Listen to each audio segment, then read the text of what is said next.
Hello friends, Jermaine here and welcome to this tutorial. In the last video we looked at the sign up flow of our app where a user enters in a name and password and is sent a confirmation code which they need to enter into the app in order to log them in. In this video we'll look at the login flow, which is the screen that we've got here. So any user that successfully signed up should be able to use their email and password to log them in. So without further ado, let's get into it. We'll be resuming from our login stateful widget, specifically our onLogin function. We'll have a try-catch block, we'll have a variable, and then we'll invoke Amplify Auth sign-in, which takes in our username and password from our login data object. And then once we're successfully signed in, we should be able to go on ahead and redirect to our dashboard. Our transition to the next screen is handled over here in our onSubmit animation completed callback function. At the moment, we are redirecting to the confirm screen, which works for the sign up flow. So we need to be able to make this function a bit smarter to accommodate for both scenarios, whether it's sign up or login. So what we need to do is over here in our state class, I'll add another field, which will be of type Boolean, and I'll call it is signed in. And then what we'll do is after this operation, and let's make this private, I'll set the value of is signed in to res.isSignedIn, which is a Boolean value set on this object to confirm whether we're signed in or not. And for our exception handling, this will be similar to the logic we have for our sign up.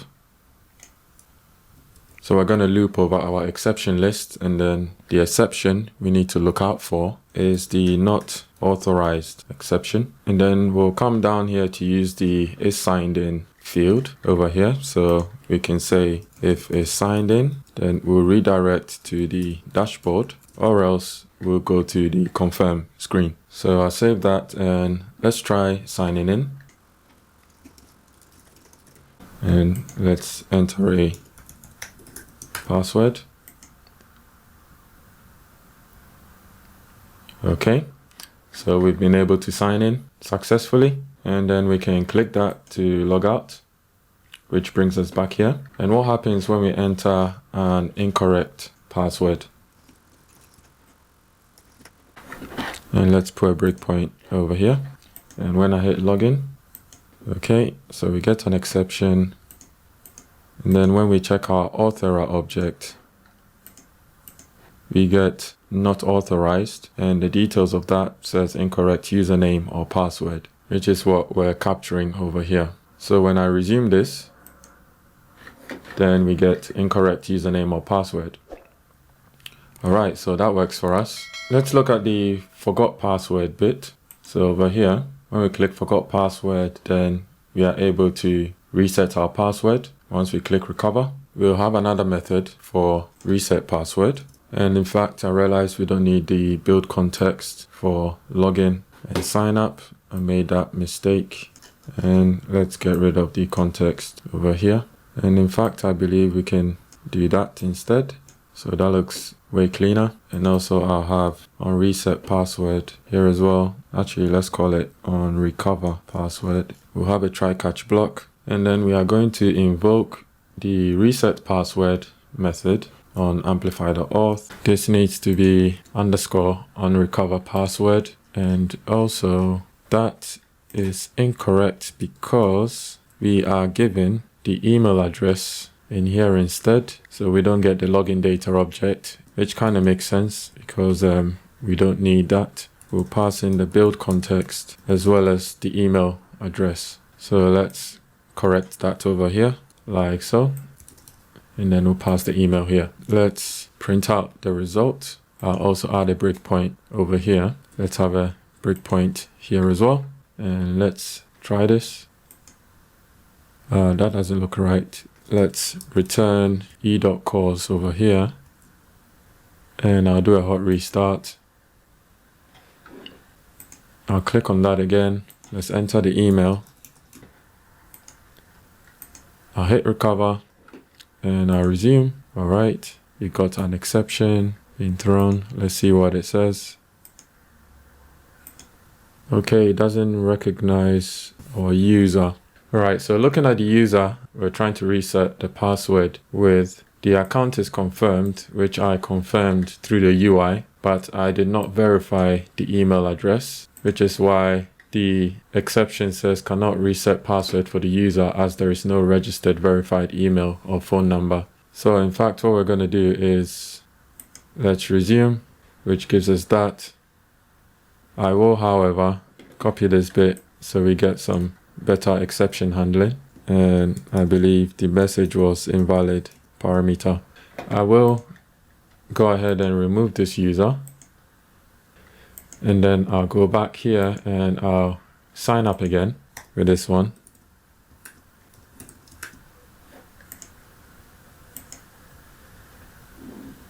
And we're getting a blank screen. Okay, Boolean expression must not be null, which is because of this. So let's set it to false. And I'll restart. And let's sign up. It already exists. Let's use another email. And then I'll enter in the verification code. I'll log out. I'll hit forgot password. I'll use that email address. And then let's try this. Okay, let's resume. All right, so this was successful. In our res object, we've got two fields. So it's password reset, which is false right now because password reset is a two-step process. So in the next step object, there is this field called update step, which is equal to that. When you're resetting a password, you're sent a confirmation code, which needs to be sent back with the new password. So I'll just resume this and then we get this message here. I'm going to have a check and we'll check the next step and the update step. And we want to ensure that it matches this string. If it does, redirect to another screen to enter our new password as well as the confirmation code that gets sent to our email. And the route name will be confirm reset. We'll also be sending some data across, and this will be a login data object with the name field, which is our email string, and the password field will just be blank. So this means that we need to go ahead and create our confirm reset screen. So under screens, I'll add a new Dart file. I'll call it confirm reset. And then in our confirm reset, the logic is pretty much similar to what we have in confirm.dart. So the only difference is I'll rename this to confirm reset, like so. We'll have another text editing controller for the password. And then in our init state function, we'll also have this same add listener functionality. And then in our dispose section, we'll dispose our controller. So to load this screen, let's come to our main.dart and we'll import this file. We can duplicate this and then we'll check if it's confirm reset, then we'll render our confirm reset screen. Of course, there are ways of tidying up this logic so it doesn't look so repetitive, but I'll leave you to do that. And let's hit recover again. And now that brings us to this screen. Let's include the other field in our UI. And all I need to do is copy this text field. And then I'll change this controller to new password controller. Let me reload. Okay, so that looks like that.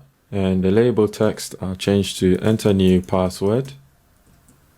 So if we go ahead and enter our new password, should look like so. To hide this password, I will set obscure text to true. If we wish to add the icon here to conceal and reveal this password, it's as easy as adding a new field here called obscure text, and I'll set it to true by default. And then I'll put the value here, and then I'll define a suffix icon which will have a gesture detector with an on-tap event. When we tap this, then we'll trigger a set state and we'll set obscure text to the opposite of what the current value is. So it's a toggling effect. For our icon, we'll check the value of obscure text. If it's true, then we'll display the visibility icon. If it's not true, then we'll display the visibility off icon. So when I save that, that gives us that. When I click on that, we see the text password. I click that again, then it's hidden. I'll get rid of this resend code section just to simplify things. If you wish to implement this yourself, then you're welcome to give that a go. I'll change verify to reset. And let's actually round off the corners so it looks like that. And I'll do the same on the confirm screen. Alright, so we're going to define a method that will invoke once we hit that reset button, and I'll rename this method to reset password.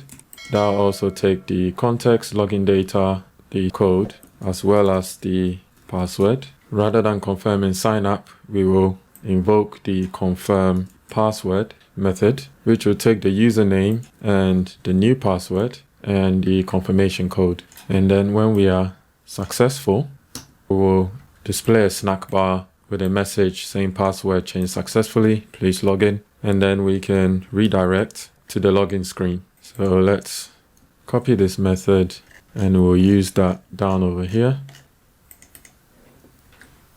And let's make sure to pass in the text from our new password controller. Let's enter our confirmation code. I'll add a breakpoint. Okay, and let's continue. All right, cool. So we've changed our password successfully, and let's try and log in with it.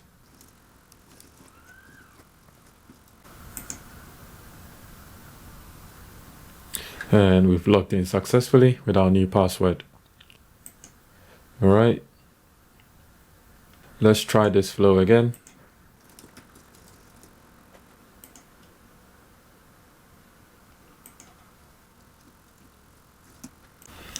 And this time I'll use an incorrect code. And then we get a code mismatch similar to the confirm screen. So everything else should still work the same way as we expect it to. And here we have it. And we'll enter the correct.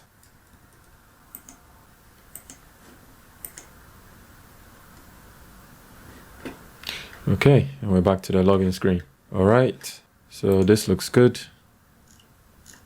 So before we finish off this video, let's get this running on iOS. So I'm going to stop this app and then I'll bring over my iOS simulator. And what happens when we try and run on iOS, we see immediately that there is a problem running this project on iOS because we need to follow a couple more steps in order to get us running on iOS successfully. I'll cd into the iOS folder. And then we want to run sudo gem install CocoaPods. Okay, and then I believe we also need to run pod update. Okay, we need to come to our iOS folder, open our pod file and enable this line. So I'll save that and let's try and run this again. Okay, we get this error and we also need to open Xcode. And we need to open the iOS directory. Click on runner and click on runner under project, and under info, change the iOS deployment target to 11. And be sure to do a clean build by pressing Command Shift K and make sure this is 11. Save that and let's try and run this again.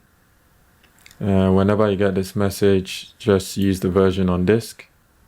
And now we are getting this error message, which says that we're compiling for iOS 9, but module start screen has a minimum deployment target of iOS 11. So what happens when we change this back to 9, and then I come back to this file and change it to 9.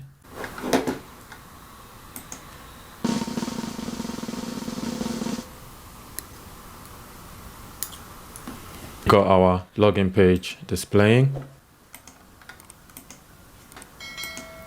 I'll just change the title to just say welcome. Let's try and log in.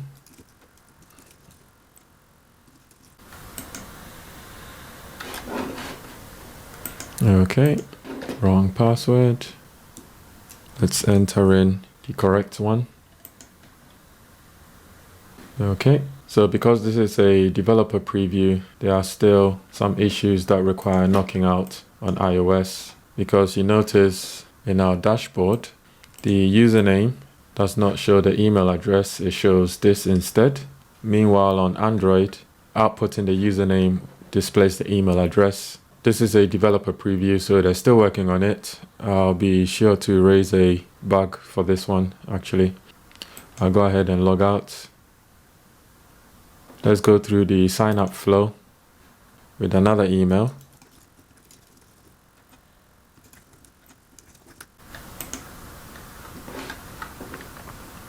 I'll enter the code. Let's make it incorrect. Okay, that is good. And let's make it correct. And that brings us here. Okay, so that looks all right so far. And this error I already explained in the last video with a link to the GitHub issue. Be sure to check that out for the workaround if you're interested in that. There is an edge case I came across on iOS. So to demonstrate that, I'm going to log in. And what happens when we stop the app and then launch the app again. I'll enter the same credentials and I'll have a breakpoint here and hit login, and I'll progress. And then in our auth error object, we get an invalid state exception, and the detail says that there is already a user which is signed in. Please log out the user before calling show sign in. And this appears to happen only with iOS. I can't seem to reproduce this on Android. So what we can do is we can extend this check to cover iOS. So we'll check the exception if it's an invalid state, and we can return the detail message, but then we can have a specific check in the case of iOS. So if error.detail contains the following string, already a user which is signed in, then what we'll do is we'll invoke Amplify auth sign out, and then we'll return the string problem logging in, please try again. Let me save and let's test this out. So I'll go ahead and log in. So we got that, and then we'll return this error message. So should we decide to proceed to logging in, this should work now. And there we have it. I hope these edge cases get resolved at some point, and I'm going to end the video here. Thank you for watching. If you enjoyed it, smash that like button and share this video as well. If you're not a subscriber, hit the subscribe button and the bell notification icon so you don't miss out on the next update. If you have any questions or wish to make any feedback, let me know down in the comments below, and I'll see you in the next one. Thank you.